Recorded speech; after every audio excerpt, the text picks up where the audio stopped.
Evangelio de Lucas, capítulo 14, versículos 25 al 35. Comentario de William MacDonald. El coste del verdadero discipulado, capítulo 14, versículos 25 al 35. Versículo 25 dice: Lo que cuesta seguir a Cristo. Grandes multitudes iban con él, y volviéndose les dijo: Ahora grandes multitudes seguían al Señor Jesús. La mayoría de maestros se habrían sentido entusiasmados ante un interés tan extendido, pero el Señor Jesús no estaba buscando a gente que le siguiese por curiosidad y sin un verdadero interés sincero. Estaba buscando a los que estuviesen dispuestos a vivir una vida devota y apasionada por Él, e incluso a morir por Él si ello era necesario. Y de esta manera comenzó a cribar a la multitud presentándoles las exigentes condiciones del discipulado.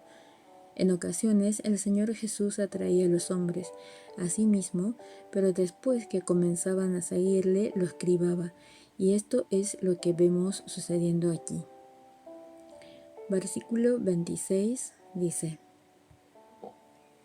Si alguno viene a mí y no aborrece a su padre y madre, y mujer e hijos, y hermanos y hermanas, y aún también su propia vida, no puede ser mi discípulo. Primero, dijo a los que le seguían que para ser verdaderos discípulos habrían de amarle de manera suprema. Jamás sugirió que los hombres deberían tener un acerbo odio en sus corazones contra padre, madre, mujer, hijos, hermanos y hermanas. Lo que estaba enfatizando era que el amor para con Cristo había de ser tal que todos los otros amores fuesen odio en comparación, como dice en Mateo capítulo 10, versículo 37. El que ama a padre o madre más que a mí no es digno de mí. El que ama a hijo o hija más que a mí no es digno de mí. Nunca se debe permitir que la consideración a los vínculos familiares desvíe a un discípulo de un camino de plena obediencia al Señor. En realidad, la parte más difícil de este primer enunciado del discipulado se halla en las palabras y aún también su propia vida. No se trata solo de amar menos a nuestros parientes, también hemos de odiar nuestra propia vida. En vez de vivir vidas egocéntricas, hemos de vivir vidas cristocéntricas. En lugar de preguntar cómo nos afectará cada una de nuestras acciones, hemos de tener cuidado en valorar cómo afectará a Cristo y a su gloria. Las consideraciones de bienestar personal y de seguridad han de quedar subordinadas a la gran tarea de glorificar a Cristo y de darle a conocer. Las palabras del Salvador son absolutas. Él dijo que si no le amamos supremamente más que a nuestra familia y que a nuestras propias vidas, no podríamos ser sus discípulos. No hay medias tintas. Versículo 27 dice: Y el que no lleva su cruz y viene en pos de mí, no puede ser mi discípulo. En segundo lugar, él enseñaba que un verdadero discípulo había de llevar su cruz e ir en pos de él. La cruz no es alguna debilidad física o angustia mental, sino un camino de oprobio, sufrimiento, soledad e incluso muerte, que una persona escoge voluntariamente por causa de Cristo. No todos los creyentes llevan la cruz. Es posible evitarla viviendo una vida cristiana nominal. Pero si nos decidimos a vivir enteramente para Cristo, experimentaremos la misma clase de oposición satánica que el Hijo de Dios afrontó cuando estuvo en la tierra. Esto es la cruz. El discípulo ha de seguir en pos de Cristo. Esto significa que ha de vivir la vida que vivió Cristo cuando estaba aquí en la tierra. Una vida de propia renuncia, humillación, persecución, vituperio, tentación y contradicción de pecadores contra sí mismo. Versículos 28 al 30. Dice: Porque ¿quién de vosotros, queriendo edificar una torre, no se sienta primero y calcula los gastos a ver si tiene lo que necesita para acabarla? No sea que después que haya puesto el cimiento y no pueda acabarla, todos los que lo vean comiencen a hacer burla de él, diciendo: este hombre comenzó a edificar y no pudo acabar. Luego el Señor Jesús empleó dos ilustraciones para enfatizar la necesidad de contar los gastos antes de emprender el camino en pos de Él. Asemeja Él la vida cristiana a un proyecto de edificación y luego a una empresa bélica. Un hombre que quiere edificar una torre se asienta primero y calcula los gastos. Si no tiene suficiente para acabarla, no prosigue. En caso contrario, cuando ha puesto el cimiento y no pueda acabarla, los que pasan hacen burla de él, diciendo: este hombre comenzó a edificar y no pudo acabar. Así sucede con los discípulos. Deberían primero calcular los gastos, si realmente están decididos a abandonar sus vidas de corazón a Cristo. En caso contrario, podrían comenzar con un destello de gloria y luego apagarse. Si es así, los espectadores se burlarán de ellos por comenzar bien y terminar ignominiosamente. El mundo no tiene más que menosprecio por los cristianos tibios. Versículos 31 al 32. Dice: ¿O qué rey, al marchar a la guerra contra otro rey, no se sienta primero y considera si puede hacer frente con 10,000 al que viene contra él con 20,000? Y si no puede, cuando el otro está todavía lejos, le envía una embajada y le pide condiciones de paz. Un rey, al marchar a la guerra contra fuerzas superiores en número, ha de considerar con cuidado si con sus fuerzas menos numerosas puede hacer frente al enemigo.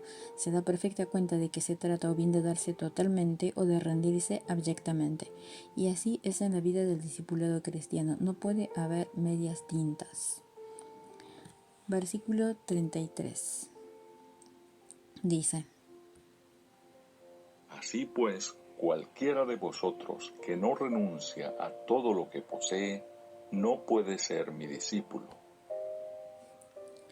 El versículo del capítulo 14, versículo 33, es probablemente uno de los versículos más impopulares en toda la Biblia. Dice explícitamente que cualquiera de vosotros que no renuncia a todo lo que posee no puede ser mi discípulo. No hay forma de evadir el sentido de estas palabras. No dicen que una persona ha de estar dispuesta a dejarlo todo. Más bien dicen que debe abandonarlo todo. Hemos de reconocer al Señor Jesús, que sabía lo que estaba diciendo. Él sabía que la obra jamás se llevaría a cabo de ninguna otra manera. Quiere a hombres y mujeres que le valoren por encima de cualquier otra cosa en este mundo. Observa a Rael. El hombre que es realmente próspero es aquel que lo da todo por causa de Cristo, consigue el mejor de los beneficios, lleva la cruz unos cuantos años en este mundo y en el mundo venidero tiene la vida eterna. Obtiene la mejor de las posesiones, lleva sus riquezas con él más allá del sepulcro. Es rico aquí en gracia y es rico en gloria en el más allá. Y lo mejor de todo es que lo que obtiene por la fe en Cristo jamás lo pierde. Es la parte buena, la cual no le será quitada. Versículos 34 al 35. Dice: Cuando la sal pierde su sabor. Buena es la sal, mas si la sal se hiciere insípida, ¿con qué se sazonará? Ni para la tierra ni para el muladar es útil. La arrojan fuera. El que tiene oídos para oír, oiga. La sal es una imagen de un discípulo. Hay algo sano y encomiable en una persona que está viviendo de forma devota y abnegada para el Señor. Pero luego leemos de sal que se vuelve insípida. La moderna sal de mesa no puede perder su sabor, porque es sal pura. Pero en las tierras de la Biblia, la sal estaba a menudo mezclada con varias formas de impureza. Por ello, era posible que la sal se desvaneciese y que quedase un residuo en el salero. Pero este residuo para nada valía. No podía usarse siquiera para fertilizar la tierra, se tenía que tirar. La imagen es la de un discípulo que comienza con brillantez y que luego se vuelve dejando sus votos. El discípulo tiene una razón básica para su existencia. Si fracasa en cumplir esta razón, es entonces algo lastimoso. Leemos acerca de la sal que la arrojan fuera, esto es, pisotean el testimonio de aquel que comenzó a edificar y no pudo acabar. Kelly observa: se muestra el peligro de aquello que comienza bien y termina mal. ¿Qué cosa hay más inútil en el mundo que la sal que ha perdido la única característica que la hacía de valor? Es peor que inútil para cualquier otro propósito. Igual con el discípulo que deja de ser discípulo de Cristo. No es idóneo para los propósitos del mundo y ha abandonado los de Dios. Tiene demasiada luz o conocimiento para entrar en las vanidades y pecados del mundo y no tiene el goce de la gracia y de la verdad para mantenerle en el camino de Cristo. La sal sin sabor viene a ser objeto de menosprecio y de juicio. El Señor Jesús termina el mensaje sobre discipulado con estas palabras: el que tiene oídos para oír, oiga. Estas palabras implican que no todos tendrán la buena disposición para dar oído a las exigentes condiciones del discipulado. Pero si una persona está dispuesta a seguir al Señor Jesús, sea cual sea el coste, entonces debería oír y seguir. Juan Calvino dijo en cierta ocasión: lo he dado todo por Cristo, ¿y qué he encontrado? Lo he encontrado todo en Cristo. Henry Drummond comentó: la cuota de entrada al reino es 0, la suscripción anual es todo.